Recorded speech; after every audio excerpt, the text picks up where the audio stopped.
പ്രിയപ്പെട്ട സഹോദരി സഹോദരങ്ങളെ,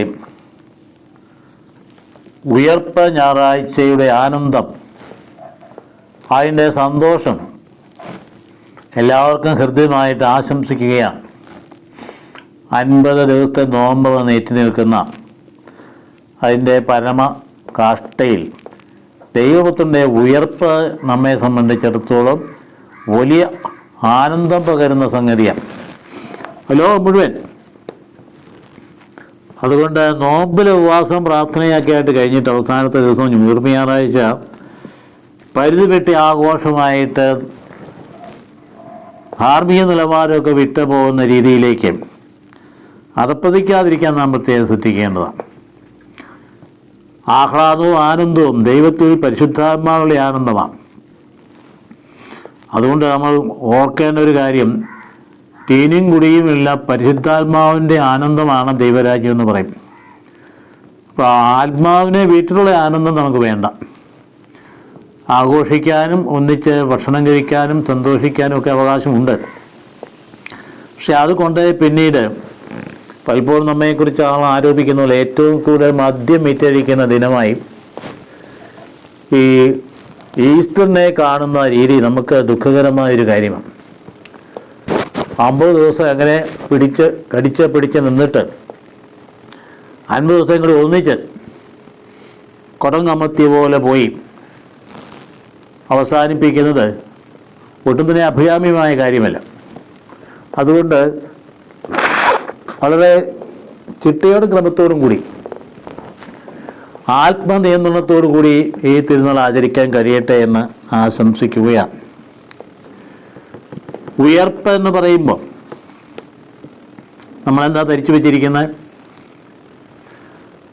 വാസ്തവത്തിൽ നമുക്ക് ചിന്തയുണ്ടോ? കർത്താവ് ഉയർത്തുമെങ്കിൽ നമ്മളും ഉയർക്കും.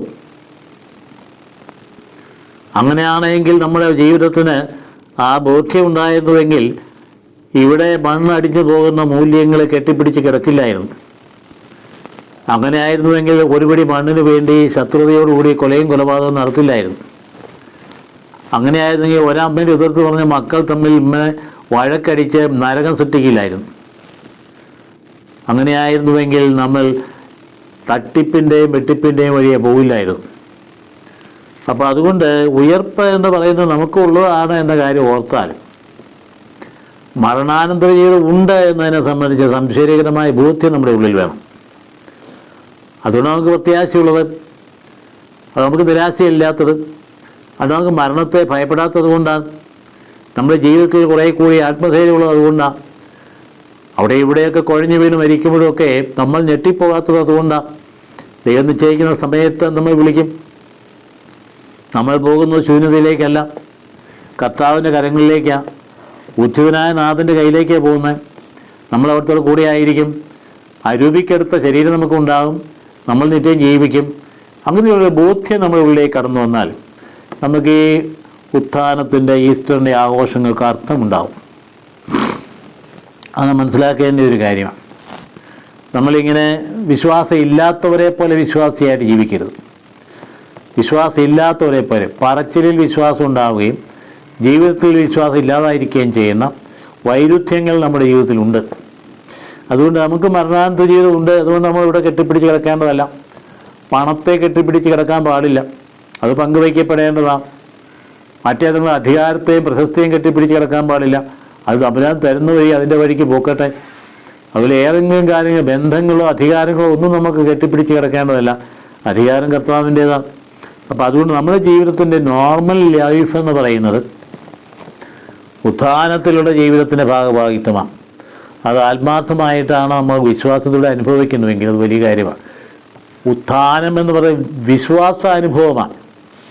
എന്ന് പറഞ്ഞാൽ അത് വെറും സൈക്കോളജിക്കൽ ഇടപാടല്ല, ചരിത്രബന്ധിയായ സംഗതി തന്നെയാണ്. അത് വിശ്വാസത്തിൻ്റെ കണ്ണുകളോട് നോക്കാത്തവനത് മനസ്സിലാവില്ല. കർത്താവ് മരിച്ചത് ഉത്ഥാനം ചെയ്തുവെന്ന് വിശ്വാസമില്ലാത്ത നോക്കിയാൽ മനസ്സിലാവില്ല. അതൊക്കെ വെറും തട്ടിപ്പാണ്, അതിലൊന്നൊരു കാര്യമില്ല.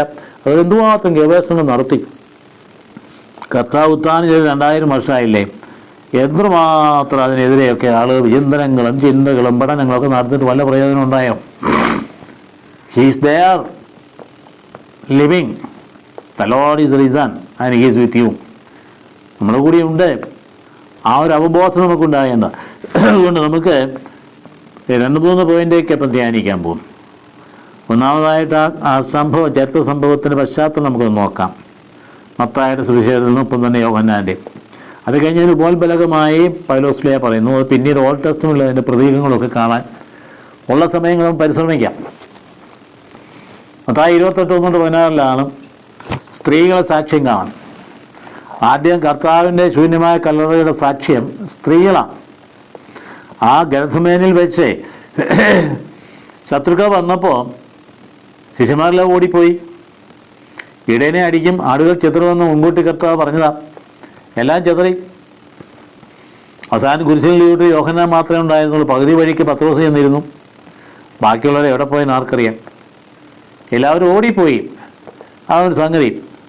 അതിന് ശേഷമാണ് ഈ ശിഷ്യന്മാർ ഓടിപ്പോയപ്പോൾ കർത്താവിനെ അടക്കിയ കല്ലറയിലേക്ക് ആ സ്ത്രീകൾ അവരെന്തും കൂടെ ഉണ്ടായിരുന്നു. കുരിശിൻ്റെ വഴിയിലുണ്ടായിരുന്നു. ഗലീലാക്കാർ സ്ത്രീകളും ഓസ്ട്രേലിയൻ സ്ത്രീകളും ഒക്കെ അവിടെ ഉണ്ടായിരുന്നു. അവരെ പിറ്റേന്ന് സാപത്തായതുകൊണ്ട് അന്ന് അടങ്ങി ഒതുങ്ങി വീട്ടിയിരുന്നു. അത് കഴിഞ്ഞിട്ട് പിന്നീട് പീഡാനുഭവ മരണ ഉത്ഥാന കാര്യങ്ങൾ അവർ വഴിയായിട്ട് സാക്ഷ്യപ്പെടുത്തുന്നത്. പത്രോസ് പോയ വഴിക്ക് തള്ളി പറഞ്ഞു പോയി. അത് കഴിഞ്ഞറിയാം പത്രോസ് എങ്ങനെ രൂപാന്തരപ്പെട്ട് വരുന്നതെന്ന്. അതുകൊണ്ട് എന്നാ സംഭവിച്ചേ, ആ കുരിശൻ ചുവട്ടിൽ നിൽപ്പുണ്ട് യോഹന്നാൻ. അത് അവിടെ നിന്നു മറിയത്തിൻ്റെ കൂടെയും മറ്റേ സ്ത്രീയുടെ കൂടെയും മറ്റേ മറിയത്തിൻ്റെ കൂടെയും ക്ലയോപ്പാസിൻ്റെ ഭാര്യയും മറ്റേ മറിയം എന്ന് പറയും. അവരുടെ കൂടെയൊക്കെ യോഹന്നാൻ നിൽപ്പുണ്ടായിരുന്നു. അപ്പോൾ ഞാൻ ചിത്രീകരിക്കുന്നില്ല, നമുക്കറിയാവുന്ന സംഗതിയാണ്. അത് കഴിഞ്ഞാൽ ഇത് രണ്ടും കഴിഞ്ഞാൽ വേറൊരു ശിഷ്യന്മാരെ കാണാനേ ഇല്ല. അപ്പോൾ ഈ ഗലീലായിൽ നിന്ന് വന്ന യേശുവിനെ അനുഗമിച്ച സ്ത്രീകൾ അവർ തിരിച്ചു പോയില്ല. അവർ കല്ലറയിൽ ആദ്യമായിട്ട് അവരവിടെ തന്നെയൊക്കെ തങ്ങി. അവർ കല്ലറ ഗലീല എന്ന് പറഞ്ഞാൽ എന്തെങ്കിലും അകലത്തില്ല, 10-60 കിലോമീറ്റർ അകലെയാണ്. അവർ വന്നിട്ട് എന്തുമാത്രം നടന്നായിരിക്കും. നമുക്ക് പറയുന്ന പോലെ ബസ്സൊന്നുമില്ലല്ലോ. സ്വാഭാവികമായിട്ട് എന്തെങ്കിലും കഷ്ടപ്പെട്ടാണ് വന്നേ. മഗ്ദലേന മറിയമൊക്കെ ടൈബറിൻ്റെ തീരത്തുള്ള ചെറിയ പട്ടണമാണ് മഗ്ദലേന എന്ന് പറയും. അവിടുന്ന് വരുന്ന സ്ത്രീയായി മഗ്ദലേന മറിയം എന്ന് പറയും. അപ്പോൾ ഗലീലിയാണ്. ആ കൂടെ കുറേ സ്ത്രീകളുണ്ടായിരുന്നു. അവരാരും ആ ജെറുസലേമിൽ നിന്ന് പുറത്തു പോയില്ല. കാരണം വലിയ സംഭവങ്ങൾ നടന്നു. അവർക്ക് വലിയ വിശ്വാസത്തിൻ്റെ ഉൾക്കാഴ്ച ഉണ്ടായിട്ടല്ല, വിഷമം കൊണ്ടും പ്രയാസം കൊണ്ടും കർത്താവിന് പിന്നാലെ അനുഗമിച്ച സ്ത്രീകൾ ഈശോ ആരാധന അറിയാവുന്നതുകൊണ്ട് പക്ഷേ അതൊരു അതിസ്വാഭാവികതയിലേക്ക് നീങ്ങിയിരുന്നില്ല. അവരവിടെ പോയി. അപ്പോൾ അവരാദ്യം എത്തി. അപ്പോൾ കുരിശിൻ ചുവട്ടിൽ മരിക്കുമ്പോൾ അവർ കൂടെ ഉണ്ടായിരുന്ന കാര്യം ഓർക്കണം. അപ്പോൾ അവരെന്ത് ചെയ്തു, ആദ്യം അവിടെ തന്നെ എട്ട് കല്ലറയിലേക്ക് പോയി. സുഗന്ധദ്രവ്യങ്ങളുമായിട്ട് അഭിഷേകം ചെയ്യാൻ, അതായത് മർക്കോസ് സുവിശേഷം ലൂക്കായും അത് പറയുമ്പോൾ മഗ്ദലേന മറിയവും മറ്റേ മറിയവും ശവകുടീരം സന്ദർശിക്കാൻ മാത്രം. കാരണം അവർ നേരത്തെ തന്നെ കർത്താവിൻ്റെ ശരീരം തൈലാഭിഷേകം നടത്തിയിരുന്നു. ഈശോ തന്നെ പറഞ്ഞു അതിൻ്റെ സംസ്കാര ചടങ്ങിന് വേണ്ടിയിട്ടുള്ളതാണ് എന്ന്. അപ്പോൾ മത്തായി സുവിശേഷത്തിൽ അങ്ങനെയില്ല. അവർ കല്ലറയിൽ എത്തിയപ്പോൾ അവർ കണ്ടതെന്താണ്, വലിയൊരു ഭൂകമ്പം ഉണ്ടായി. പെട്ടെന്ന് ഭയങ്കര ഇളക്കം, പ്രകൃതിയുടെ ഒരു പ്രതികരണം, വലിയൊരു ഭൂകമ്പം ഉണ്ടായി. അപ്പോൾ കർത്താവിൻ്റെ ദൂതൻ സ്വർഗത്തിൽ നിന്ന് ഇറങ്ങി കല്ലറയുടെ വാതിക്കൽ വന്ന് കല്ലങ്ങ് ഉരുട്ടി മാറ്റി കൊടുത്തു അവരെ സഹായിക്കാം. അവരൊക്കെ ചിന്തിച്ചു പോകുന്നുമില്ല കേട്ടോ. അവരിത് ഇറങ്ങി തിരിച്ചപ്പോൾ അതിന് കല്ലറ ആരും ഉരുട്ടി മാറ്റമൊന്നും ചിന്തിച്ചില്ല. കാരണം കല്ലറ ഭദ്രമായി ഈ യഹൂദന്മാരും അത് അടച്ചു പൂട്ടി പട്ടാളക്കാരെ നിർത്തി മുദ്ര വെച്ചിരുന്ന കല്ലറയാണ്. അതൊന്നും ഇവർ ഓർത്തില്ല. കാരണം അവർ തന്നെ പറഞ്ഞു, ഈ മൃതശരീരം ഇവർ എടുത്തുകൊണ്ട് പോയിച്ച് കട്ടുകൊണ്ട് പോയിട്ട് അവൻ ഉത്ഥാനം ചെയ്തെന്ന് പറയുന്നുണ്ട് പരസ്യജീവിതത്തിൽ. അവരോർത്തു ഉത്ഥാനം ചെയ്തെന്ന് പറഞ്ഞ കാര്യം പറഞ്ഞിട്ടുണ്ട്. അതുകൊണ്ട് ഇവൻ കട്ടെടുത്ത് പോയിരിക്കാൻ വേണ്ടിയിട്ട് കല്ലറ മൂട്ടാൻ കാലിൽ ഉരുട്ടി മാറ്റി അവിടെ ഭയങ്കര സീൽ ചെയ്ത് റോമൻ ചക്രവർത്തിയുടെ സീലാന്ന് പറഞ്ഞു. ആ കല്ലറയാണ് പൊട്ടിത്തകർത്ത് കർത്താവ് എണീറ്റ് വന്നത്. അപ്പോൾ അവിടെ എന്നാ കർത്താവിന് ദൂരം സ്വർഗത്തിൽ നിന്ന് ഇറങ്ങി കല്ലറയുടെ വാതിക്കൽ നിന്ന് കല്ലറയങ്ങ് ഉരുട്ടി മാറ്റി. അവർ അന്വേഷിക്കുന്ന ആളിനെ അവിടെ ഇല്ല. അപ്പോൾ അവൻ അരളിച്ചതുപോലെ ഉയർത്തെഴുന്നേറ്റു എന്ന് ഈ ദൂതൻ പറഞ്ഞു. ഇതാണ് സംഭവം. അപ്പോൾ ദൂതൻ അവരെന്ത് ചെയ്തു, കർത്താവ് കിടന്ന സ്ഥലം കാണാൻ ക്ഷണിച്ചു എന്ന് പറയും. സ്ത്രീകൾ ചെന്നു. അത് കണ്ടേച്ച് ഓടിച്ചെന്ന് അപ്പസ്തന്മാർ വിവരം അറിയിക്കും. അപ്പോൾ 10 ദിവസം കൂട്ടരും ഓടി. അല്ല, 10 ദിവസത്തിൻ്റെ കൂടെ യോഹന്നാനും കല്ലറയിലേക്ക് ഓടി. അപ്പോൾ തിരിച്ചുള്ള ഓട്ടമാണ്. ആദ്യം ഓടിയത് ഊരുപേടി കൊണ്ട് ഓടിയതാണ്. നീ തന്നെ പിടിക്കോ, ശിഷ്യപ്രമുഖനാണ്, പിടിക്കും, അടുത്ത 2 തന്നിക്കിട്ട് അടി കിട്ടും, അതുകൊണ്ട് ഓടിയതാണ്. ഇപ്പം തന്നെ തിരിച്ചോടി. അപ്പോൾ ശൂന്യമായ കല്ലറയും പൊതിഞ്ഞ തുണികൾ അവർ കണ്ടു. അപ്പോൾ ഈശോ അവർക്ക് മുമ്പേ ഗലീലയിലേക്ക് പോകും എന്നുള്ള സന്ദേശം അവർക്ക് കിട്ടി. നമുക്കറിയാം കർത്താവ് പ്രത്യക്ഷപ്പെട്ടതിന് ശേഷം പല പ്രാവശ്യം യൂദായാലും ഗലീലായാലും ഒക്കെ അപ്പോൾ അവിടെയാണ് വളരെ പ്രധാനപ്പെട്ട ഒരു കാര്യം പൗലോസ്ലീഹ പിന്നീട് പറയുന്നത്, വ്യാഖ്യാനിക്കുക എങ്ങനെ, കൊറിന്തോസ്യർ ലേഖനത്തിൻ്റെ 15-ാം അധ്യായം 4-ാം വാക്യം എന്ന് പറയുന്നു. അതാണ് വിശ്വാസത്തിൻ്റെ അടിത്തറ. അപ്പസ്തോലനാണ് വിശദീകരിച്ചു കൊടുക്കുന്നത്. കർത്താവായ ഈശോ എഴുതപ്പെട്ടതുപോലെ പാപപരിഹാരാർത്ഥം പീഡകൾ സഹിക്കുകയും മരിക്കുകയും സംസ്കരിക്കപ്പെടുകയും എഴുതപ്പെട്ടതുപോലെ 3-ാം ദിവസം ഉയർത്തെഴുന്നേൽക്കുകയും ചെയ്തു. അത് പിന്നീടും പറഞ്ഞു, അവൻ കേപ്പായ്ക്കും 12 പേർക്കും പ്രത്യക്ഷനായി. ആധികാരിക എവിടെയാണ്? ശ്ലൈഹിക ആധികാരികയാണ് ആധികാരികത. 12 വർഷം പ്രത്യക്ഷനായി, 500 പേർക്ക് പ്രത്യക്ഷനായി. വീണ്ടും അദ്ദേഹം പറയുക, അവസാന അകാലപ്രജ പോലെ എനിക്കും പ്രത്യക്ഷനായിരുന്നു. അപ്പോൾ അതുകൊണ്ട് നമ്മുടെ വിശ്വാസത്തിൻ്റെ അടിത്തറ എന്ന് പറയുന്ന ഇതാണ്. ഇത് സുവിശേഷങ്ങൾ എഴുതുന്നതിന് മുമ്പ് ഉണ്ടായിരുന്നതാണ്. സുവിശേഷങ്ങൾ അല്ലെങ്കിൽ ലേഖനങ്ങൾ എഴുതുന്നതിന് മുമ്പ് 49-ലാണ് ആദ്യത്തെ ലേഖനം വരുന്നത്, തെസ്സലോനിക്കർക്ക് ലേഖനമാണ്. അതൊക്കെ എഴുതുന്നതിന് മുമ്പ് അവരുടെ സമൂഹത്തിൽ ആരാധനക്കാർ നിലനിന്നിരുന്ന ഒരു വിശ്വാസ ഫോർമുലയാണ്, വിശ്വാസ പ്രകടന ഫോർമുല. അതാണ് ഈ പറഞ്ഞ സംഗതി. 1 Corinthians 15 chapter 4 എന്ന് പറയും, അല്ല, ചാപ്റ്റർ 15 ബേസിക്കൽ 4 എന്ന് പറയുന്നതാണ്. അതായത് നമ്മുടെ കർത്താവായ ഈശോ പാപങ്ങൾക്ക് പരിഹാരമായി എഴുതപ്പെട്ടതുപോലെ, കണ്ടോ, fulfilment of what scripture said, എഴുതപ്പെട്ടതുപോലെ മരിക്കുകയും സംസ്കരിക്കപ്പെടുകയും എഴുതപ്പെട്ടതുപോലെ. എവിടെ എഴുതിയിരിക്കുന്ന? ഓസിയ പ്രവാചകന്റെ 6-ാം അധ്യായം. എഴുതപ്പെട്ടതുപോലെ 3-ാം ദിവസം ജീവൻ, 3 ഉയർത്തെഴുന്നേൽക്കുകയും പിന്നെ കേപ്പായ്ക്കും 12 പേർക്കും പ്രത്യക്ഷനാവുകയും ചെയ്തു. അതാണ് വിശ്വാസത്തിൻ്റെ അടിത്തറ എന്ന് പറയുന്നത്. കേപ്പായും 12 പേരും. ഇതാണ് നമ്മുടെ സഭയുടെ അടിത്തറ. ഇതാണ് കേപ്പായും 12 പേരും. അതാണ് ശ്ലൈഹികത എന്ന് പറയും. ശ്ലൈഹിക സാക്ഷ്യമില്ലാത്ത സാക്ഷ്യമൊന്നും വാലിഡല്ല. അതുപോലെ തന്നെ നമ്മൾ കാണുന്നത് എമ്മാവൂസിലേക്ക് പോയ ശിഷ്യന്മാരെ, അവർ പേടിച്ച് പോയതല്ലേ. ക്ലെയോപ്പാസും ഭാര്യയും കൂടെ പോയേ. അവിടെ കൃത്യമായിട്ട് പറഞ്ഞിട്ടില്ല, 2 വ്യക്തികളെന്ന് പറഞ്ഞിട്ടുള്ളൂ. നമ്മൾ അതിൽ നിന്ന് മനസ്സിലാക്കാൻ സാധിക്കും. കാരണം പോയപ്പോൾ എമ്മാവൂസ് അവർ വീട്ടിലേക്ക് പോയി. ഇപ്പം ഭാര്യ ഭർത്താക്കന്മാരായതുകൊണ്ടാണ്, തന്നെ വഴക്കുണ്ടാക്കിക്കൊണ്ടല്ലേ പോയെ. വർത്തമാനം പറയുമ്പോൾ അവിടെ വഴക്കുണ്ടാക്കുന്ന ആരാ? ഭാര്യ ഭർത്താക്കന്മാരല്ലേ. അങ്ങോട്ടും ഇങ്ങോട്ടും സമ്മതിക്കുകയല്ലോ. ഭർത്താവ് പറഞ്ഞാൽ ഭാര്യ സമ്മതിക്കില്ല, ഭാര്യ ഭർത്താവ് സമ്മതിക്കില്ല. ഇതാണ് വഴക്കെന്ന് പറയും. അതുകൊണ്ട് പോയി കാണാൻ. പക്ഷേ വഴക്കുണ്ടെങ്കിലും സ്നേഹമാണ്. അവർ സായന്ത്രം ചെയ്യുമ്പോൾ അവർ വീട്ടിലേക്ക് കയറി. അപ്പോൾ കർത്താവ് പോകാൻ ഭാവിച്ചു, വേണ്ട ഇങ്ങോട്ട് പോകാൻ, ഞങ്ങളുടെ കൂടെ പോകാൻ, രാത്രിയായി, കള്ളന്മാർ, അതുകൊണ്ട് ഇങ്ങോട്ട് പോകുന്നത്. അത് കേൾക്കാൻ കാത്തിരുന്നു കർത്താവ് അവിടെ കയറി ഇരുന്നിട്ട് എന്തെല്ലാം പറഞ്ഞു കൊടുത്ത് അപ്പം എടുത്ത് ആശീർവദിച്ച് മുറിച്ച് കൊടുത്തപ്പോഴത്തേക്കും കെട്ടപ്പെട്ടിരുന്ന കണ്ണുകൾ തുറന്നു. അതാണ് പ്രത്യേകത. അവിടെ കണ്ണുകൾ മൂടിക്കെട്ടിയിരുന്നു. അപ്പോൾ അപരിചിതനെപ്പോലെ കർത്താവ് കൂടി തിരിച്ചറിഞ്ഞില്ല. നിങ്ങൾ എന്താ പറയുന്നതെന്ന് ചോദിച്ചു. അവർക്ക് അരിശം വന്നു, ഞാൻ ഇവിടുന്ന് വരുന്നത്, ഇവിടെ വന്ന സംഭവങ്ങളൊന്നും അറിഞ്ഞില്ല. ഈ ജെറുസലേം വലിയ ഭയങ്കര ചർച്ചാ വിഷയമല്ലേ, ഭയങ്കര ചർച്ചയാണ്. എല്ലാ ചാനലുകളിലും എല്ലാ യൂട്യൂബിലും എല്ലാത്തും ചർച്ച ഇത് മാത്രമാണ്. അതായത് നസ്രായ എന്ന് പറയുന്ന ഒരു നല്ലൊരു മനുഷ്യനുണ്ടായിരുന്നു. അദ്ദേഹം വാക്കിലും പ്രവർത്തിയിലും ഇസ്രായേൽ രക്ഷിക്കുന്ന പ്രവാചകനാണെന്ന് ഞങ്ങൾ വിശ്വസിച്ചിരുന്നു. വിശ്വാസം പോയി. ആളിനെ യഹൂദന്മാർ പിടിച്ച് വളരെ തൂക്കിക്കൊന്നു. അപ്പോൾ ഇതൊന്നും അറിഞ്ഞില്ലേ എന്ന് ചോദിച്ചിട്ട് എന്നാ ചെയ്ത്? കർത്താവ് ഇത് കേട്ട് കഴിയുമ്പം ഹൃദയം നൊന്തു, വാസ്തവത്തിൽ നൊന്തു. കാരണം ആരാണ്? കുരിശൻ ചുവട്ടിൽ അവസാനം വരെ എത്തിയുന്ന ആൾക്കാരാണ്. അപ്പോൾ അത്താ മറുപടി പറഞ്ഞ പോഷന്മാരെ, മണ്ടന്മാരെ, സ്നേഹപൂർണ്ണമായ വിളിയ മണ്ടന്മാരെ, പ്രവാചകന്മാർ പറഞ്ഞുള്ള വിശ്വസിക്കാൻ കഴിയാത്ത ഹൃദയം മന്ദീഭവിച്ചവരെ, മിശിയ ഇതെല്ലാം സഹിച്ച് മഹത്വത്തിലേക്ക് പ്രവേശിക്കേണ്ടതായിരുന്നില്ലേ എന്ന് പറഞ്ഞിട്ട് മോശ മുതൽ പ്രവാചകന്മാർ വരെ സംഗീതത്തിനുള്ള തന്നെക്കുറിച്ച് വന്നിട്ട് വ്യാഖ്യാനിച്ചു കൊടുത്തു. അതിനുശേഷം അപ്പോഴത്തെ ആശീർവദിച്ച് കൊടുത്തു. അന്നേരം കണ്ണുകൾ തുറന്നു കഴിഞ്ഞപ്പോൾ അവർ അപ്രത്യക്ഷനായി, ഈശോ അപ്രത്യക്ഷനായി. അപ്പോൾ ഒരാൾ ഒരു അയ്യോ നമ്മുടെ ഹൃദയം ജ്വലിക്കുന്നുണ്ടായിരുന്നു കർത്താവ് കൂടിയപ്പോൾ. കണ്ടോ, കർത്തൃ സാന്നിധ്യം ഉണ്ടാകുമ്പോൾ ഹൃദയം ജ്വലിക്കും. അവരന്നേരെ പണി നിർത്തി പെട്ടെന്ന് തിരിച്ചു പോയി അങ്ങോട്ട്. നമുക്ക് ജെറുസലേമിലേക്ക് പോകാം. അവിടെ ചെന്നപ്പോൾ എല്ലാവരും സത്യമായും കർത്താവ് ഉത്ഥാനം ചെയ്തു പറഞ്ഞ് പാട്ടും പാടി പത്തോ നേതൃത്വത്തിൽ ഡാൻസ് ചെയ്യുന്നതാണ് കണ്ടത്. അത് നമ്മൾ അറിയാവുന്നൊരു കാര്യമാണ്. അതുപോലെ തന്നെയല്ലേ മറ്റു സംഭവങ്ങൾ. ആ വിശ്വാസം ഉണർത്തിക്കൊണ്ട് വരുന്നത് എങ്ങനെയാണെന്ന്, വിശ്വാസ അനുഭവം.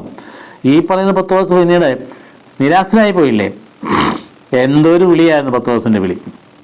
കർത്താവ് പ്രത്യേകിച്ച് പരിഗണന കൊടുത്തതാണ്. ആ പരിഗണന കൊടുത്ത് എന്തൊരു ഭംഗിയായിട്ട് കൊടുത്ത പരിഗണനയാണ്. അന്ത്രയോസും യോഹന്നാനും കൂടെ ആദ്യം കർത്താവിനെ കണ്ടിട്ട് ചെന്ന് പത്രോസിനോട് പറഞ്ഞു, ഞങ്ങൾ കണ്ടു. അപ്പോൾ അത് ചെന്ന് പോയി കാണാൻ പറഞ്ഞു. കണ്ടു കഴിഞ്ഞപ്പോഴത്തേക്കും പത്രോസിനെ വിളിച്ചു, നീ ഇനി എൻ്റെ പരിപാടി നിർത്തി എൻ്റെ കൂടെ പോരെ, ഇനി നീ മീൻ പിടിക്കാൻ പോകുന്നത് നിന്നെ ഞാൻ മനുഷ്യരെ പിടിക്കുന്ന ഒരാക്കാന്ന് പറഞ്ഞപ്പം തൊട്ട് തന്നെ ഭയങ്കര കൂട്ടായി. എന്നിട്ട് കർത്താവ് തിരിച്ച് വന്നിട്ട് ഒരു വള്ളത്തിലിരുന്നില്ല, 10 ദിവസത്തിൻ്റെ വള്ളത്തിലായിരുന്നു. ആ വള്ളത്തിൽ കയറിയിരുന്നു. അവിടെ തൊട്ട് കർത്താവ് 10 ദിവസം കൊണ്ട് പരിഗണന കൊടുക്കണം. 10 ദിവസം കൊണ്ട് ആളായി, എല്ലാവർക്കും മറുപടി പറയുന്ന ആളായി. അതും ചില കാര്യങ്ങൾ അതുപോലെ ഭംഗിയായിട്ട് പറയും. ഞാൻ ആരാകുന്നു എന്ന് പറയുന്ന ചോദ്യത്തിന് ഉത്തരം കർത്താവ് തന്നെ പറയും.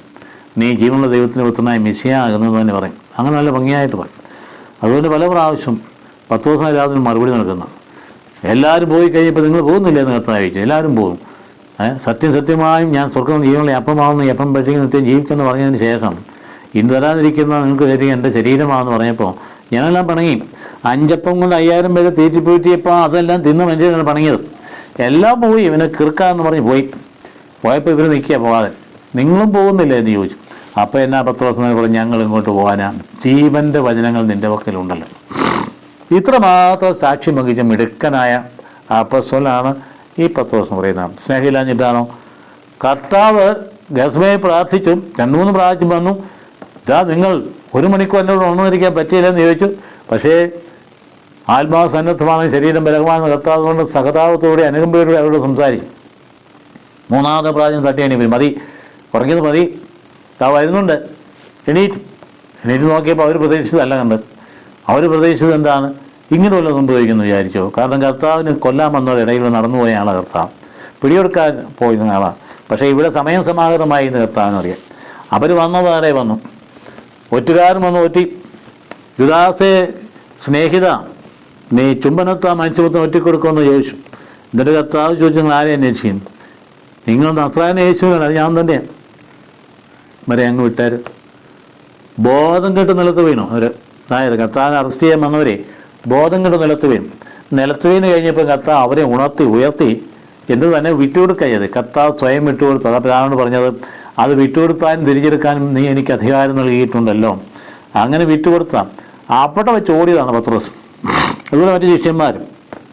അപ്പോൾ അതുകൊണ്ട് നമ്മൾ മനസ്സിലാക്കേണ്ട സംഗതി, ഈ എമ്മാവൂസിലേക്ക് പോയ വഴിക്ക് ശിഷ്യന്മാരുടെ ഈ 2 പേരുടെ ക്ലെയാപ്പോസിനും ഭാര്യയോടും ഇതെല്ലാം പറഞ്ഞിട്ട് കാര്യം മനസ്സിലായി. അവർ വീണ്ടും തിരിച്ചെത്തിയപ്പോൾ ഭയങ്കരമായൊരു പരിശുദ്ധാത്മാവിൽ നിറഞ്ഞവരായി സത്യമായും കർത്താവ് ഉത്ഥാനം ചെയ്തെന്ന് പറഞ്ഞുകൊണ്ട് അവർ ആഹ്ലാദിച്ച് നിൽക്കുന്ന കണ്ടേ. ഇന്ന് നമ്മൾ ഈസ്റ്റർ ദിവസം നിൽക്കുന്ന പോലെ തന്നെ സത്യമായും കർത്താവ് ഉത്ഥാനം ചെയ്തു. ആർക്കെങ്കിലും സംശയമുണ്ടോ? ആത്മാവിലാണ് വിശ്വസിക്കേണ്ടത്, പരിശുദ്ധാത്മാവിലാണ് കണ്ടെത്തേണ്ടത്, വിശ്വാസത്തോടെയാണ് അത് അനുഭവിക്കേണ്ടത്. അത് അനുഭവിക്കുന്ന ആളുകൾക്ക് ഹൃദയത്തിൽ എപ്പോഴും ആനന്ദവും സംതൃപ്തിയും ഉണ്ടാകും. നമ്മൾ യോഹന്നാൻ വിശേഷത്തിൽ നടക്കാൻ മത്തായി വിശേഷമായി പറഞ്ഞത്, യോഹന്നാൻ വിശേഷം 20 നോക്കിയേ, ഒന്നൊരു കണ്ടത് നമ്മൾ തോമാസ്ലിയുടെ ഒരു കാര്യം പറയും, യോഹന്നാനാണ്. അവിടെ നോക്കിയേ എന്തൊരു സംഗതിയാണെന്ന് നോക്കിയേ. അവിടെ എന്താ, അവർ ഉടനെ ഓടി സിമിയോൻ പത്രോസിൻ്റെയും ഈശോ സ്നേഹിച്ചിരുന്ന മറ്റേ ശിവരുടെ അടുത്തെത്തി പറഞ്ഞു. എന്താ സാക്ഷ്യം? ആധികാരികമായ സാക്ഷ്യമാണ്. കർത്താവിനെ അവർ കല്ലറയിൽ നിന്ന് മാറ്റിയിരിക്കുന്നു. അവനെ എവിടെ വെച്ചു എന്ന് അറിഞ്ഞുകൂടാ എന്ന് അവർ വിഷമിച്ച് സങ്കടപ്പെട്ട് പറയുക. കാരണം ഈ കല്ലറയിൽ നോക്കിയിട്ട് ഈ ആൾക്കാർ ഇത് ഓടിക്കഴിഞ്ഞ് എന്നതിന് ശേഷം കണ്ടിട്ട് അവരൊക്കെ പോയെങ്കിൽ ഈ സ്ത്രീകൾ പോകാമെന്ന് വീണ്ടും ചെന്ന് പറഞ്ഞതാണ്, എവിടാന്ന് അറിയാൻ പാടില്ല. അപ്പോൾ ഇവിടെ കാണുന്ന 12 പേരാന്ന് നോക്കണേ. ഈ സ്ലൈഹീത എന്ന് പറയുന്നത് അപ്പസ്തോലൻ്റെ 12 ആ സാക്ഷ്യത്തിലാണ് അതിൻ്റെ അടിത്തറ നിൽക്കുന്നത് കേട്ടോ. സഭയെ സംബന്ധിച്ച് ഒരു സഭ ഉണ്ടാകണമെങ്കിൽ ഒരു സ്ലീഹ വഴിയേ ഉണ്ടാകാൻ പാടുള്ളൂ. സ്ലീഹ ഇല്ലാതെ സഭയില്ല. നമ്മുടെ സഭയായിരിക്കും എന്തുകൊണ്ടാണ്? 11 പേരിൽ ഒരാളായി തോമാസ് സ്ലീഹയിൽ അടിത്തറയുള്ളത് കൊണ്ടാണ്. അല്ലാതെ ഒരുത്തരെ ആരെങ്കിലും തരത്തിൽ വലിയ പ്രചോദനം ഉണ്ടായിട്ട് ഒരു സഭ സൃഷ്ടിച്ച് വെച്ചേക്കാന്ന് പറയാൻ നിലനിൽക്കില്ല. അവിടെ സ്ലൈഹികത ഇല്ല. ഇന്ന് ആളുകൾ തെറ്റിദ്ധരിക്കുന്നുണ്ട്. എപ്പിസ്കോപ്പൽ സഭകളിൽ നിന്നൊക്കെ ചിലരിങ്ങനെ പിരിഞ്ഞു പോയിട്ട് തന്നെ ഒരു സ്വന്തം സഭയുണ്ടാക്കുന്നു. എപ്പിസ്കോപ്പൽ സഭയെന്ന് പറഞ്ഞാൽ തന്നെ അതിന് പിമ്പ് സ്ലീഹ ഉണ്ടെന്ന് അതിൻ്റെ അർത്ഥം. അതൊന്നും ഇല്ലാതെ വന്നു കഴിഞ്ഞാൽ അത് സഭയാവില്ല, പിന്നെ നിലനിൽക്കുന്നില്ലല്ലോ. കണ്ടില്ലേ കഴിഞ്ഞ കാലഘട്ടങ്ങളിൽ ദശാബ്ദങ്ങളിൽ ഇങ്ങനെ എന്തോരം ഇടപാടായിരുന്നു. കവനൻ പീപ്പിൾ അല്ലെങ്കിൽ എംബർ മാനുവൽ ഓരോന്നുണ്ടോ ഇങ്ങോട്ട് വളർന്നു വന്നത് അതുപോലെ തന്നെ പോയത് കണ്ടില്ലേ? ഈ തലമുറയിൽ തന്നെ തിരിച്ചു പോയത് കണ്ടില്ലേ? അതിൻ്റെ പുറകെ പോയി എത്ര എണ്ണങ്ങളാണ് തകർത്ത് കളഞ്ഞ ജീവിതം. ഒരു രക്ഷയില്ലാത്ത ഈ പോയില്ലേ. അപ്പം അതുകൊണ്ട് ഈ വഴിക്കൊന്നും നമ്മൾ ചിന്ത വിട്ട് പോകാതിരിക്കട്ടെ. അപ്പോൾ എന്ത് ചെയ്തു? 12 പേർ പിന്നെ ഒരാൾ നഷ്ടപ്പെട്ടപ്പോഴാണ് തിരഞ്ഞെടുക്കണായി. ഇപ്പം സ്ലീഹ ആരാമ ഡെഫിനറ്റ് അവിടെ കൊണ്ടു തിരഞ്ഞെടുക്കാൻ കൂടിയപ്പം 10 ദിവസം അവരോട് പറഞ്ഞാൽ എന്താണെന്നറിയാമോ? പുനരുത്ഥാനത്തിന് സാക്ഷിയാകണ ആൾ യോഹന്നാൻ്റെ സ്നാനം മുതൽ നമ്മിൽ നിന്നും ഉന്നതങ്ങളിലേക്ക് സമ്മോഹിക്കപ്പെട്ട നാൾ വരെ ഈശോയോടൊപ്പം സഞ്ചരിച്ച കാലം മുതൽ നമ്മുടെ കൂടെ ഉണ്ടായിരുന്നവരിൽ ഒരുവനെ ആയിരിക്കും തിരഞ്ഞെടുക്കേണ്ടത്. അപ്പോൾ അതുകൊണ്ട് സാരാ ശ്ലീഹ എന്ന് പറയും. യോഹന്നാൻ ജ്ഞാനസ്നാനം മൂലം കർത്താവ് സ്വർഗ്ഗാരോഹണം വരെ കൂടെയുള്ള ആളായിരിക്കണം, എങ്കിലേ ശ്ലീഹായാകുള്ളൂ. അപ്പോൾ അങ്ങനെയാണ് മത്യാസിനെ തിരഞ്ഞെടുക്കുന്നത്. അപ്പോഴാണ് ആധികാരികമായ ഒരു അനുഭവപരമായ ആധികാരികത വരുന്നത്. അങ്ങനെ ഉത്ഥിതനായ ഈശോയെ അവിടുന്ന് അപ്പോൾ ജീവദാതാവായ ആത്മാവായിട്ട് മാറിയവർ. ഉത്ഥിതനായ നാഥൻ ജീവദാതാവായ ആത്മാവായിട്ട് മാറി. അതുകൊണ്ട് അവലോസ ഇനി ഞാനല്ല, ക്രിസ്തു എന്നിൽ ജീവിക്കും. അതുപോലെ അപ്പസ്തോലൻ കർത്താവിനെ കണ്ടില്ലേ? അപ്പസ്തോലൻ 12 ആളല്ലായിരുന്നല്ലോ, പക്ഷേ അപ്പസ്തോലിന് പ്രത്യേകമായിട്ടുള്ള ദർശനങ്ങൾ കർത്താവ് കൊടുത്തു. അതുകൊണ്ടാണ് താൻ സ്ലീഹന്മാർ എന്ന് പറയാൻ ഇടയായിട്ടുള്ളത്. അതിനുള്ള സ്നേഹവും വിശ്വാസവും. അപ്പോൾ 10 യോഹന്നാൻ ഓടി അവിടെ ചെന്ന് കഴിയുമ്പോൾ ശരീരം കാണുന്നില്ല. അപ്പോൾ അവിടെ ആദ്യം യോഹന്നാൻ മെലിഞ്ഞ ആളായിരുന്നായിരിക്കും, 10 നല്ല വണ്ണമുള്ള ആളായി. അപ്പോൾ അവന് ചെന്ന് 10 പറയുന്നു. പക്ഷേ യോഹന്നാൻ അവിടെ കയറാതെ അവിടെ കാത്തു നിന്നു. അതുകൊണ്ടാണ് ശിഷ്യപ്രമുഖന് വേണ്ടി അവർ കാത്തു നിന്നു. യോഹന്നാൻ അവിടെ നിന്നു, രണ്ടുപേരും ഒന്നിച്ചു കയറി. അപ്പോൾ അതിന് ശേഷമാണ് ഗലീല കടൽ തീരത്ത് കാണും. കടൽ തീരത്ത് വീണ്ടും ഈ പത്രോസ് ഞാൻ പഴയ പണിക്ക് പോകാമെന്നും പറഞ്ഞുകൊണ്ട് നമ്മളെ അപ്പനെയും തോമാശ്ലീഹയും വേറെ കുറച്ച് പേരെ കൂട്ടിക്കൊണ്ട് മീൻ പിടിക്കാൻ പോയി. കാരണം ഈ പോക്കൊന്നും വലിയ പോയിട്ട് കാര്യമില്ല, 10 പൈസ ഉണ്ടാക്കാം, അതായിരിക്കും നല്ലത് എന്ന് അങ്ങ് ചിന്തിച്ചു കൊണ്ട് അങ്ങ് മീൻ പിടിക്കാൻ പോലും ഒരു പരലിനെ പോലും കിട്ടിയില്ല. അങ്ങനെ കിട്ടാമെന്ന് വിഷമിച്ചിരിക്കുമ്പോഴാണ്ട് പ്രഭാതത്തിൽ കർത്താവ് അവിടെ നിൽക്കുന്നു. കുഞ്ഞുങ്ങളെ വിളിക്കാൻ നിങ്ങൾക്കൊന്നും കിട്ടിയില്ല. അപ്പോൾ എന്നാ ചെയ്യുന്നത്? വലത്തോട്ട് മാറ്റി വല വീശാൻ പറഞ്ഞു. വലിച്ചു കയറ്റാൻ നോക്കില്ലാത്ത മത്സ്യം അതിനകത്ത് കയറി 153 മത്സ്യങ്ങൾ വലിച്ചു കയറ്റി കൊണ്ടുവന്നപ്പോൾ കർത്താവ് കടൽത്തീരത്തുകൊണ്ട് പ്രാർത്ഥന ഉണ്ടാക്കാം.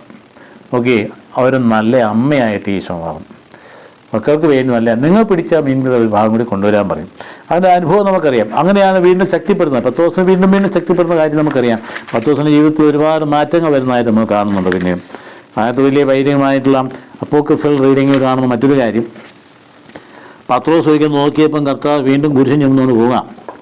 ആ കുരിശം ചുമന്നുകൊണ്ട് പോയപ്പം കർത്താവിന് വലിയ വിഷമം തോന്നി. കർത്താവ് ഇനി എങ്ങോട്ട് പോകാമെന്ന് പറയും. കോ വാദിസ് എന്നാണ് അതിന് വാക്കിൻ്റെ കോ വാദിസ്, എങ്ങോട്ട് പോകുന്നു? കോ വാദിസ്. കർത്താവ് പറഞ്ഞു, ഞാൻ നിനക്ക് വേണ്ടി മാത്രം ഒരിക്കൽ കൂടി ക്രൂശിക്കപ്പെടാൻ പോവുകയാണെന്ന് പറയും. ചങ്ക് പൊട്ടിപ്പോയി. ആ സ്ഥലം ഇപ്പോൾ ഇവിടെയുണ്ട്, ഇറ്റലിയിൽ, റോമിലുണ്ട്. ആ കോ വാദിസ് എന്ന് പറഞ്ഞ സ്ഥലത്തിൻ്റെ പേര്. അവിടെ ഒരു പള്ളിയുണ്ട്. അവിടെ ഇങ്ങനെ കർത്താവ് കുരിഞ്ഞുകൊണ്ട് പോകുന്ന ആ വലിയ തിരുസ്വരൂപമുണ്ട്. കർത്താവ് ഈ 10 ദിവസം വേണ്ടി മാത്രം പ്രത്യക്ഷപ്പെട്ടു എന്ന് പറയുന്ന കാര്യം അതാണ്. അവിടെയാണ് ഈശോയുടെ ആത്മീയ ശരീരമാണ്. അവിടെ കച്ചയും തുവാലയായിരുന്നു. കച്ച എന്നതാണ് ഉത്ഥാനത്തിൻ്റെ ചൈതന്യം. അതായത് ആ തുവാല എന്ന് പറയുന്നത് മോശ ഇറങ്ങി വന്നപ്പോൾ മുഖംമൂടി ഉണ്ടായിരുന്നില്ലേ, ആ മുഖംമൂല ഒരു മൂടുപടമാണ് എന്ന് പറഞ്ഞാൽ ഉത്ഥാനം, അതുപോലെ വലിയ മഹത്വീകരണത്തിൻ്റെ അടയാളമാണ്. ഉത്ഥാനത്തിൻ്റെയും മഹത്വീകരണത്തിൻ്റെ അടയാളങ്ങളായി കണ്ടത്. അപ്പോൾ പിന്നെ യോഹന്നാൻ അവസാനിപ്പിക്കുക എങ്ങനെ? ഈ ഗ്രന്ഥത്തിൽ എഴുതപ്പെട്ട മറ്റനേക അടയാളങ്ങളും ഈശോ ശിഷ്യന്മാർ സാന്നിധ്യത്തിൽ പ്രവർത്തിച്ചെന്നാൽ ഇവ തന്നെ എഴുതപ്പെട്ടിരിക്കുന്ന ഈശോ ദൈവപുത്രനായ മിശിഹ ആണ് എന്ന് ഇതാണ് ഗൗരവമായ കാര്യം. നമ്മളുടെ ഉയർപ്പ് ഞായറാഴ്ച നമ്മുടെ ഹൃദയത്തിൽ പതിയുന്നത് ഈശോ ദൈവപുത്രനായ മിശിഹ ആണ് എന്ന് വിശ്വസിക്കുന്നത് നിമിത്തം നിങ്ങൾക്ക് അവൻ്റെ നാമത്തിൽ ജീവൻ ഉണ്ടാകുന്നതിന് വേണ്ടിയിട്ടാണ് ഈ സുവിശേഷം എഴുതിയിരിക്കുന്നത്. അതുകൊണ്ട് ഈ ഉയർപ്പ് ഞായറാഴ്ച ആചരിക്കുന്ന ഈശോ ദൈവപുത്രനാണ് എന്ന് വിശ്വസിക്കുക വഴിയായിട്ട് നിത്യജീവൻ പ്രാപിക്കുകയും ചെയ്തതിന് വേണ്ടിയിട്ടാണ്. അതുമായി തിരുവരുത്തം എന്ന് പറയുമ്പോൾ എന്നാ രക്ഷാകര പദ്ധതിയാണ്. മരിച്ചവരിൽ നിന്ന് ഉയർത്തെഴുന്നേറ്റിരിക്കുന്നു എന്ന തിരുവരുത്ത് അവരെ അന്ന് മനസ്സിലാക്കി കൊടുത്തു എമ്മാവൂസിലെ ശിഷ്യന്മാർക്ക്. അപ്പോൾ അവരുടെ മനസ്സുകൾ തുറന്നു എന്നാണ് പറഞ്ഞിരിക്കും. എമ്മാവൂസിലെ ശിഷ്യന്മാരുടെ മനസ്സുകൾ കർത്താവ് തുറന്നു. നമുക്കിന്ന് വേണ്ട എന്നാ, നമ്മൾ ഈ നോമ്പെല്ലാം നോക്കിയിട്ട് മനസ്സ് തുറന്നാണോ നോക്കണം. മനസ്സ് ഇരുണ്ടായിരിക്കുന്നതെങ്കിൽ എന്താ പ്രയോജനം? നമ്മളൊരു ചടങ്ങ് നടത്തി പൂർത്തിയായെന്ന് പറഞ്ഞാൽ വേറെ പ്രയോജനമൊന്നുമില്ല. അപ്പോൾ അതുകൊണ്ട് ഈ പറഞ്ഞ കാര്യങ്ങൾ രക്ഷാകര പദ്ധതിയിലെ പൂർത്തീകരണം. അപ്പോൾ ഓൾഡ് ടെസ്റ്റമെൻ്റ് തന്നെ ബാക്കി കിടപ്പുണ്ടായിരുന്നു. അവരതിലേക്ക് നമുക്ക് തിരിയാം. ഓൾഡ് ടെസ്റ്റമെൻ്റ് നോക്കിയാൽ ഏറ്റവും പ്രധാനപ്പെട്ട കാര്യം നമ്മൾ കാണുന്നത് യെശയ്യാ പ്രവാചകൻ മുൻകൂട്ടി ഇതൊക്കെ പറഞ്ഞു വെച്ചിട്ടുണ്ട്. നമ്മൾ യെശയ്യാ 52 ഞാൻ പറയാൻ കാര്യമല്ലേ. അതുകൊണ്ട് യെശയ്യാ 60:17 ഈ ഇസ്രായേലിൻ്റെ തിരിച്ചുവരവ് ഒരു പ്രതീകാത്മകതയാണ്. ആ തിരിച്ചുവരവ് ദൈവസാന്നിധ്യത്തിലേക്കുള്ള തിരിച്ചുവരവായിട്ട് വ്യാഖ്യാനിക്കപ്പെടും. അപ്പോൾ കർത്താവിൻ്റെ ഉയർപ്പെന്ന് പറയുന്നത് നമുക്ക് തൻ്റെ സാന്നിധ്യം പ്രദാനം ചെയ്യുന്ന ജീസസ് ഈസ് അലൈവ് എന്ന് പറഞ്ഞാൽ നമ്മുടെ ഉള്ളിൽ ഉണ്ട്. അതാണ് ഈ തിരിച്ചു വരവെന്ന് പറയും. ആ സാധനം അപ്പോൾ കർത്താവിൻ്റെ മഹത്വം തിരിച്ചു വരുന്നില്ല. 7-ാം ദിവസം ആയ മലയിൽ നിന്ന് കർത്താവ് മോശയെ വിളിച്ചു എന്ന് പറയുമ്പോൾ അത് തന്നെയാണ് ദൈവസാന്നിധ്യം, കർത്താവിൻ്റെ മഹത്വമാണ് തിരിച്ചു വന്നത്. അപ്പോൾ സ്വർഗത്തിൽ നിന്ന് ദൈവ സാന്നിധ്യത്തിൽ നിന്ന് ഇറങ്ങി വന്ന ആ വിശുദ്ധഗിരിയായ ജെറുസലേമിനെ എനിക്ക് കാണിച്ചു തന്നു എന്ന് വെളിപാടിൻ്റെ പുസ്തകത്തിൽ യോഹന്നാൻ സ്ലീഹ പറയും. സ്വർഗം ഇറങ്ങി വരുന്ന നഗരത്തെ കാണിച്ചു തന്നു. അപ്പോൾ അതാണ് വിശുദ്ധ നഗരം, മഹത്വത്തിന് ചിഹ്നമാണ്. അതുകൊണ്ട് കുഞ്ഞാടാണ് അവിടുത്തെ ജെറുസലേം ദേവാലയം. അതുകൊണ്ട് അവിടുത്തെ ദീപം കുഞ്ഞാടാണ്. യോഹന്നാൻ കാണും, നമ്മൾ കണ്ടില്ല. യോഹന്നാന് ഈ ആദ്യ വലിയ ശിഷ്യന്മാരിൽ ഏറ്റവും കൂടുതൽ പ്രായം ജീവിച്ചിരുന്നയാളാണ്. 90 വയസ്സിന് മുകളിൽ കഠിനമായിട്ട് പീഡിപ്പിച്ചു, ഭയങ്കരമായി പീഡിപ്പിച്ചിട്ട് അവസാനം തിളച്ച എണ്ണയിൽപ്പെട്ടിട്ട് ഇട്ടു, എന്നിട്ടും ചത്തില്ല.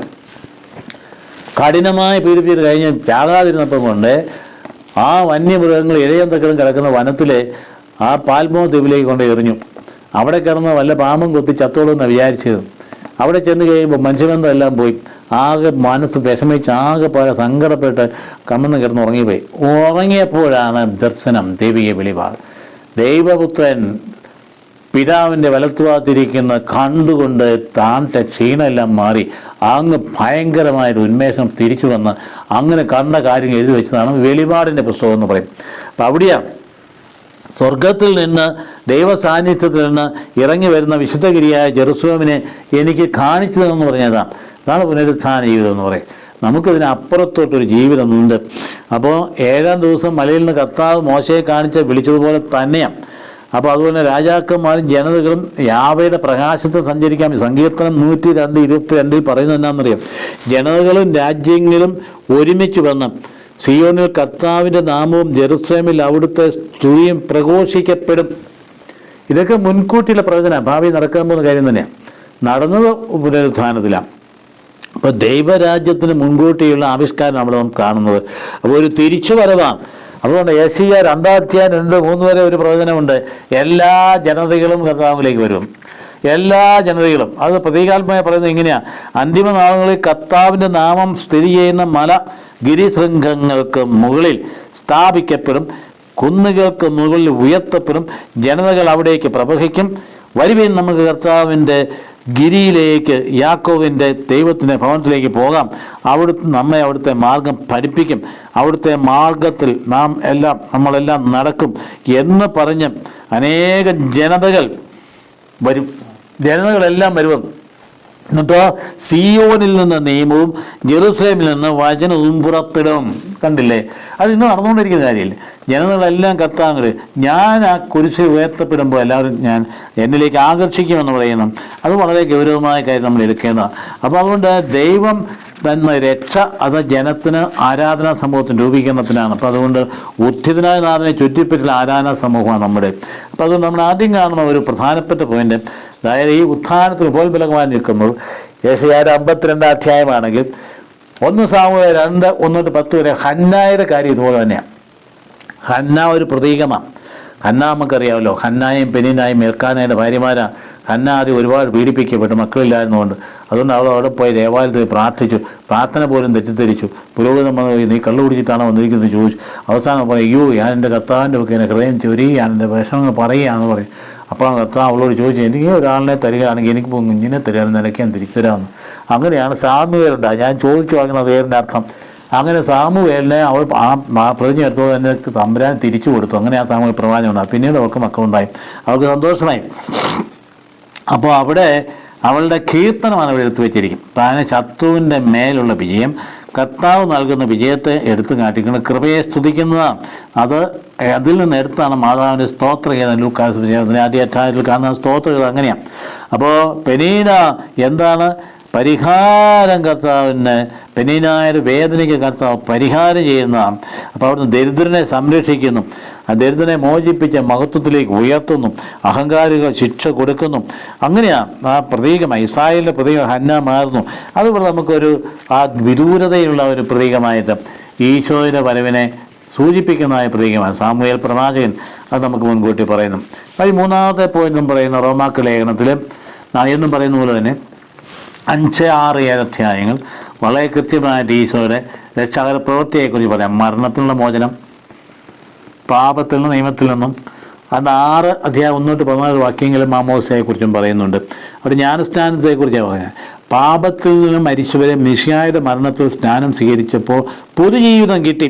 മിശിഹായോടൊപ്പമുള്ള ഉയർത്തു നമ്മൾ. അതുകൊണ്ട് നമ്മൾ മാമോദിസ സ്വീകരിക്കുമ്പം മിശിഹായോടൊപ്പം ഉയർത്തും. അപ്പോൾ ദൈവകൃപയാണ് പാപിയുടെ രക്ഷയ്ക്ക് ആധാരം. കൃപ ധാരാളമായി ലഭിക്കാൻ വേണ്ടി പാപത്തിൽ തുടരാൻ പാടില്ല. തെറ്റിദ്ധാരണയാണ്. അതാണ് ഈശോയുടെ മാമോദിസ വഴിയായ കർത്താവിനുള്ള ഐക്യപ്പെടുക പുനർജനനത്തിൻ്റെ പ്രതീകമാണ്.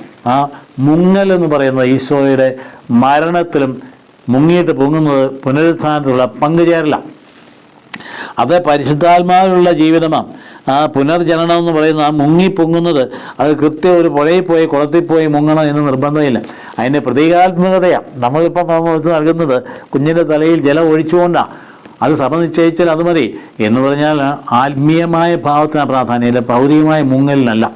അത് മനസ്സിലാക്കിയിരിക്കണം. അത് അവിടെ പോയി മുങ്ങിയാലേ ശരിയാകുള്ളൂ, ഇന്ന് മുങ്ങിയാലേ ശരിയാകുള്ളൂ എന്ന് ധരിക്കുന്ന ആൾക്കാരുണ്ടെങ്കിൽ അവരാ വഴിക്ക് പോകട്ടെ. പക്ഷേ നമ്മളെ സംബന്ധിച്ച് ആവശ്യമില്ല. കർത്താവിൻ്റെ സഭയ്ക്ക് അധികാരമുണ്ട് എങ്ങനെയാണ് മാമോദിസ നിർവഹിക്കേണ്ടതിന്. അതിൻ്റെ അർത്ഥത്തിനാണ് പ്രാധാന്യം. ഈശോയോടൊപ്പം നമ്മൾ മരിക്കുന്നു, ഈശോയോടൊപ്പം നമ്മൾ ഉയർത്തെഴുന്നേൽക്കും. ഇതാണ് മാമോദിസ എന്ന് പറയുന്നത്.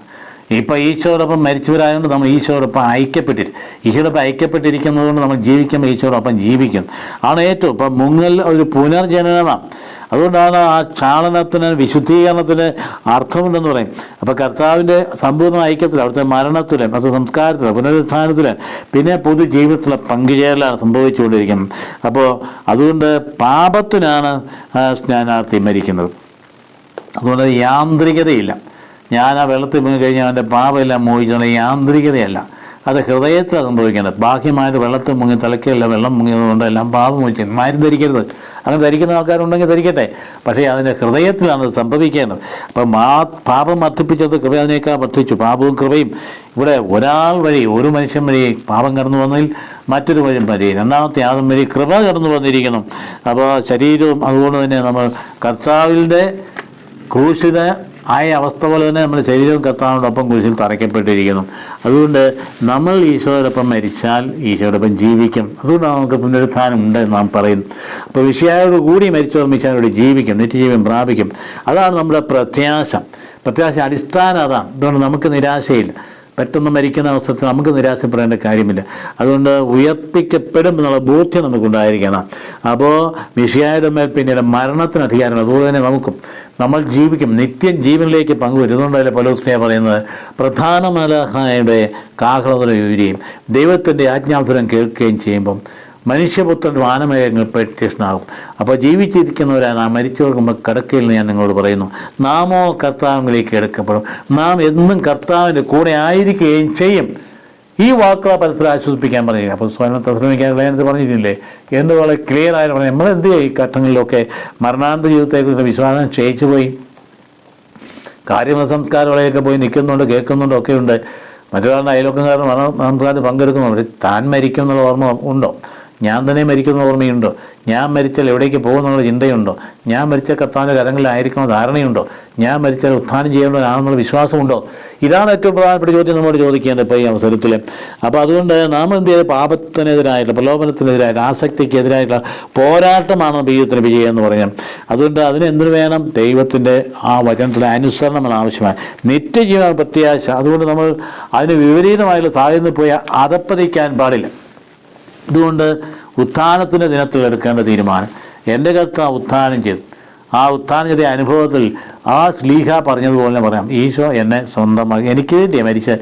അപ്പോൾ ഈശോ എന്നെ സ്വന്തമാക്കിയിരിക്കുന്നു. പക്ഷേ ഞാനിതുവരെയും സ്വന്തമാക്കിയിട്ടില്ല. പക്ഷേ ഞാൻ ഒരു കാര്യം ചെയ്യുന്നുണ്ട്, പിമ്പിലുള്ളതെല്ലാം മറന്ന്, അതായത് പഴയ പുളിച്ച അപ്പം അല്ലെങ്കിൽ പുളിക്കാത്ത അപ്പം ഞാൻ കഴിക്കുന്നത്, പുളിച്ച അപ്പം മാറ്റി പിമ്പിലെല്ലാം മറന്ന്, പഴയ ജീവിതമെല്ലാം മറന്ന് മുമ്പിലേക്ക് നോക്കി ദൈവത്തിൽ ഈശോമിശിഹാകുന്ന സമ്മാനം വാങ്ങിക്കാൻ ഞാൻ പ്രയാണം ചെയ്യുന്നു. എനിക്ക് ജീവിതം ക്രിസ്തുവാണ്, എനിക്ക് മരണം നേട്ടമാണ്. എന്തൊരു സംഗതിയാണ് നോക്കി. എപ്പോഴും തന്നെ പറയുന്നത് ഞാനല്ല ക്രിസ്തുവിൽ ജീവിക്കുന്നു പറഞ്ഞ ആളായി പറയുന്നത് നോക്കണേ. തന്നിൽ എന്തൊരു ഉയർന്ന സ്ഥാനത്തുണ്ടായിരുന്ന വ്യക്തിയാണ്. അദ്ദേഹത്തിന് 2 പൗരത്വം ഉണ്ടായിരുന്നു. അന്നത്തെ കാലത്ത് റോമൻ പൗരത്വം കിട്ടുക ഒന്ന് അത്ര ഭയങ്കര തുക കപ്പമായിട്ട് കൊടുക്കാം, അതിനുള്ള സമ്പന്നനായിരിക്കും. അല്ലെങ്കിൽ അതുപോലെ ആ കുടുംബം അതുപോലെ ഭയങ്കര പേര് കേട്ട കുടുംബമായിരിക്കും, എങ്കിലേ ഇത് കിട്ടുകയുള്ളൂ. അപ്പസ്തോലൻ ഉണ്ടായിരുന്നു, ഇത് 2 ഉണ്ടായിരുന്നായിരിക്കും. കുടുംബത്തിൻ്റെ പേരല്ല, ബെഞ്ചമിൻ ഗോത്രത്തിൽ പിറന്നവനാണ് ഇസായക്കാരനാണ്, ഞാൻ എട്ടാമതും പരിചയം ചെയ്യപ്പെട്ടവനാണ്, നിയമത്തിനോട് കുറ്റമറ്റവനാണ് എന്നൊക്കെ പറയുമ്പോൾ അദ്ദേഹത്തിന് ഭയങ്കര ഉന്നതമായ സ്ഥാനമുണ്ടായി. ഈ സ്ഥാനത്തൊക്കെ എന്നാ പറയുന്നത്, ഇതൊക്കെ എൻ്റെ കർത്താവ് ഈശോ മിശിഹായെ പ്രതിയുള്ള അറിവിനെ പ്രതി ഞാൻ നഷ്ടമായി കരുതുന്നു. മാത്രമല്ല ഇതൊക്കെ ഞാൻ ഉച്ചിഷ്ടം പോലെ കരുതുന്നു. കാരണം എനിക്ക് വരുന്നതാണ്, എനിക്ക് എൻ്റെ ഈശോ മിശിഹായ്ക്ക് അറിവെന്ന് പറയാം, ഈശോ മിശിഹായുടെ അനുഭവമാണ്. അതാണ് നമുക്ക് കിട്ടേണ്ട പ്രധാനപ്പെട്ട. അപ്പോൾ ഉദ്ധിതനായ നാഥനെയുള്ള ഈശോ പൗലോസ്ലീഹ കണ്ടത് ആരെയാണ്? ഉദ്ധിതനായ നാഥനെയാണ്. കണ്ടില്ലേ, പരസ്യജീവിതത്തിൽ കൂടെ പോകാൻ പറ്റിയിട്ടില്ല മറ്റു ശിഷ്യന്മാരെ പോലെ. ഉദ്ധിതനായ നാഥനെ കണ്ടു. അതുകൊണ്ടാണ് ഞാൻ എൻ്റെ കർത്താവിനെ കണ്ടിട്ടുള്ളതെന്ന് ആര് പറഞ്ഞെന്ന് ചോദിച്ചു. പൗലോസ്ലീഹ 12 പേര് ഒരാളല്ലായിരുന്നു, ഉദ്ധിതനായ നാഥനെ കണ്ടിട്ടില്ല എന്നൊക്കെ പറഞ്ഞ് ആരോപണവും വിമർശനവും ഉണ്ടായപ്പം പറഞ്ഞ മറുപടി ഇതാണ്. കണ്ടിട്ടില്ലെന്ന് ആര് പറഞ്ഞു? ഒരുപാട് വെളിപാടുകൾ അദ്ദേഹത്തിനുണ്ടായി, ഒരുപാട് വെളിപാടുകൾ. ആ വെളിപാടിൻ്റെ ഏറ്റവും ആദ്യത്തെ ഘട്ടമായിരുന്നു ഡമാസ്കസിലേക്ക് പോകുന്ന വഴി തട്ടിയിട്ടിട്ട് കർത്താവ്, സാവൂൾ സാവൂൾ നീ എന്തിന് എന്നെ പീഡിപ്പിക്കുന്നു എന്ന് ചോദിച്ചിട്ട്, അയ്യോ കർത്താവ് നീ ആരാണ്, നീ പീഡിപ്പിക്കുന്ന നസ്രായനായ ഈശോയാണെന്ന് പറയുമ്പോൾ അവിടെ സാഷ്ടാംഗ പ്രണാമം ചെയ്തുകൊണ്ട് മാറ്റി സ്വഭാവം. പിന്നീട് ഈശോ മിശിഹാ ഉദ്ധിതനായ നാഥൻ നിരന്തരമായ അപ്പസ്തോലന് ദർശനം കൊടുക്കുകയും അതിനനുസരിച്ച് ജീവിതത്തെ ക്രമീകരിക്കപ്പെടുകയും ചെയ്തു. ഇപ്പോൾ നമ്മുടെ ജീവിതം ഈ ഉത്ഥാനത്തിന് ശേഷം കർത്താവിൻ്റെ സാന്നിധ്യ അനുഭവത്തിലും അവിടുത്തെ ദർശനത്തിലും അവിടുത്തെ വചനത്തിലും അധിഷ്ഠിതമായി മുമ്പോട്ട് കൊണ്ടുപോകാൻ നാം പരിശ്രമിക്കാനുള്ള നല്ല തീരുമാനം എടുത്താൽ ഈ 50 നോയമ്പ് നോക്കിയത് ഫലവത്തായി. അല്ലെങ്കിൽ ഒരു പ്രയോജനമില്ല, അനുഷ്ഠാനങ്ങളൊന്നും ഒരു പ്രയോജനമില്ല. ആത്മാവിൽ, ആന്തരികതയിൽ ആത്മാർത്ഥതയില്ല എങ്കിൽ ഒന്നും പ്രയോജനമില്ല. അതുകൊണ്ട് കർത്താവേ, ഞാൻ നിൻ്റേതാണ്, നീ എൻ്റേതാണ്, ഞാൻ നിന്നിൽ ജീവിക്കുന്ന നിന്നെ വിട്ട് ഒരു കാര്യമില്ല. നീ മാത്രമാണ് എൻ്റെ ജീവൻ്റെ ശക്തി, നീയാണ് എൻ്റെ ആത്മശക്തി, എൻ്റെ പ്രവർത്തനങ്ങൾ ഉറവിടം നീയാണ്. നിനക്ക് ഞാൻ എന്നെ തന്നെ സമർപ്പിക്കണം, ബന്ധപ്പെട്ട് സമർപ്പിക്കണം, എൻ്റെ പ്രശ്നങ്ങൾ സമർപ്പിക്കണം, എല്ലാ കുരിശുകളും സമർപ്പിക്കണം പറഞ്ഞുകൊണ്ട് ആ ആത്മബന്ധത്തിൻ്റെ ഐക്യത്തിൽ വന്നാൽ നമ്മൾ ജീവിക്കാൻ പോയാൽ പിന്നെ നമ്മൾ കർത്താവിനോടൊപ്പം മരിച്ചാൽ നമ്മൊന്നും പേടിക്കുന്നത്, കർത്താവിനൊപ്പം ഉയർത്തി നിൽക്കും. അങ്ങനെയുള്ള ഉയർപ്പിൻ്റെ മംഗളങ്ങൾ എല്ലാവർക്കും ആശംസിക്കുന്ന കർത്താവ് ഈശോ മിശിഹായുടെ കൃപയും പിതാവാദത്തിന്റെ സ്നേഹവും പരിശുദ്ധമായ സഹവാസവും നാം എല്ലാവരും ഉണ്ടായിരിക്കട്ടെ, ഇപ്പോഴും എപ്പോഴും എന്നേക്കും. ആമേൻ.